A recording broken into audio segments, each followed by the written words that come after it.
All right, so staying in the NFL, Sunday night football. Y'all know what it is. NBC. We got the GOAT, Tom Brady, going back down to going home for the first time, shall I say, as a visitor, going to play the New England Patriots and the other GOAT over there, as far as coaches go, Bill Belichick. Listen, folks, this ticket is the hottest ticket in town right now. I'm looking at the resale value, and it ain't cheap. So, with that said, Jay, how do you see this? How do you see the outcome of this game on Sunday night? I think I think it's going to be really hard for people to pick against Tampa Bay in this one because these are the defending Super Bowl champions. They took one on the chin last week against the Rams, and I mean, if typically it's a good football team coming off a tough loss like that. Normally, they have a lot to prove. They come out highly motivated, and I think that's what's going to happen in this game. Plus, like, I mean, I think you might get into some of the comments that have been made recently by the most high profile names in this game between Bill and Tom Brady. I don't care. I don't much care what Tom Brady said. He might be the nicest dude, on the camera and say all the right things, all that. But and I know he wants this one. He is gonna shred this New England defense. That's what I believe is gonna happen. I do think it's looking like Gronk is gonna be doubtful in this game, which I think that's a little bit of a shame. But I mean, even so, they're gonna get Antonio Brown back off the COVID list. You got Mike Evans, Chris Godwin. I mean, Gronk doesn't play. I mean, big deal. Maybe we'll get an OJ Howard sighting. Wouldn't I was that be about to say, is something? OJ still on the? With a Yeah. real OJ, please stand up. Like Yeah. what we doing? Cameron Brate, list goes on and on. I'd like to see this running game get going. Let's get Leonard Fournette involved. This is still a top 5 pick in this league. He's still got plenty of juice left. You just got to utilize him a little bit more. And maybe you should if you got a 44-year-old back there playing quarterback for you. I'm looking at New England. New England's I just don't think they're very good. And if I think some of it has to do with, I know I like Mac Jones. He had a great seat. He's a national champion.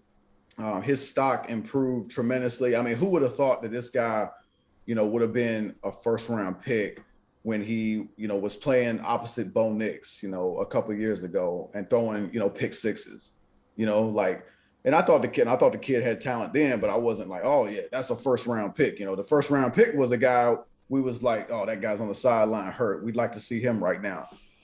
But look, this I think is just it feels like it's a little too early for him, even though it's not like he's the only rookie quarterback struggling. He might be the best one that's playing so far because Lawrence and Zach Wilson have struggled mightily so far. But I mean, look, you got a week 1 loss against Miami. You did beat the Wait, Jets. That's so great. you think Matt Jones playing better than Justin Fields? Just Fields don't count. I don't think I think Justin Fields his QBR, and that's only 1 star, but it's single digits. So Okay. I don't think he's playing that well so far. I feel like I'm being trolled right now. But New Orleans got them by 15 points in week 3. This is Tampa Bay. I mean, I got to think Todd Bowles is going to have a lot of stuff dialed up for the rookie quarterback. I think you're gonna see Devin White, on a lot of exotic blitzes. You might not have Jason Pierre-Paul, but you're still gonna have Shaq Barrett. You'll have Ndamukong Suh. You have Vita Vea just clogging up things. I mean, this just feels like a textbook, Super Bowl champion coming off their first loss in quite a while.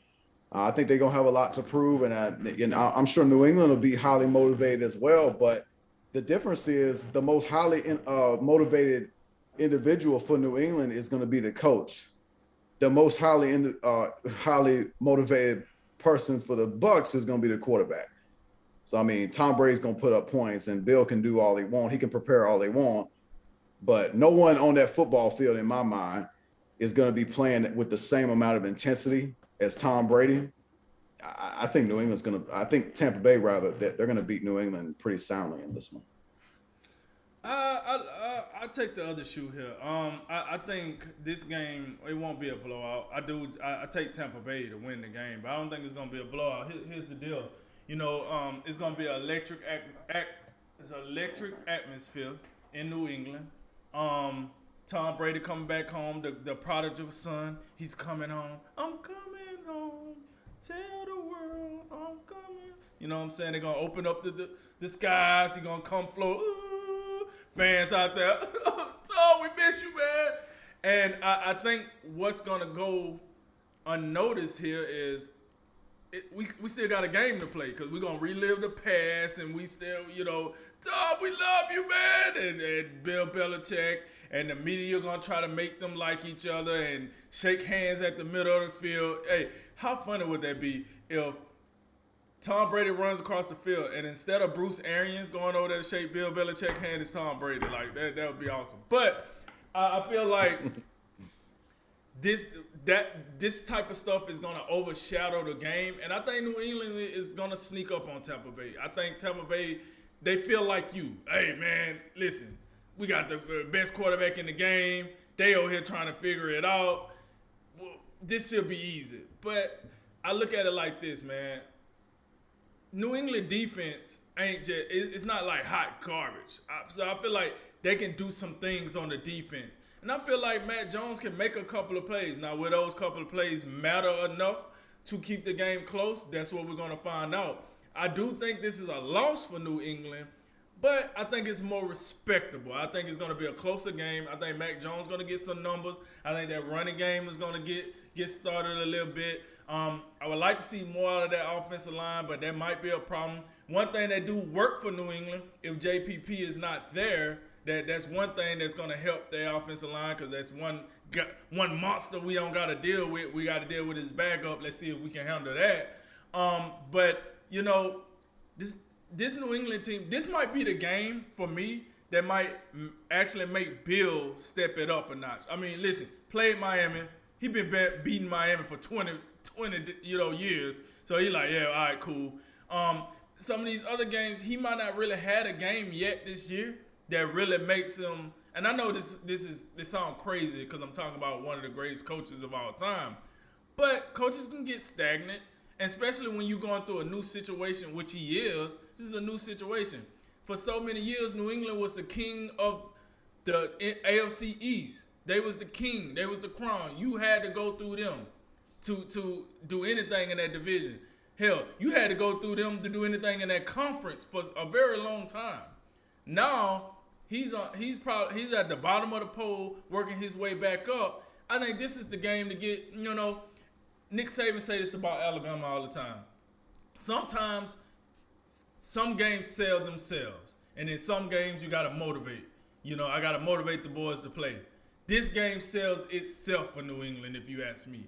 And I think Sunday Night Football, NBC, Chris Collinsworth, Al Michaels on the ones and twos, electric atmosphere. You the only thing to watch on Sunday night. New England at home.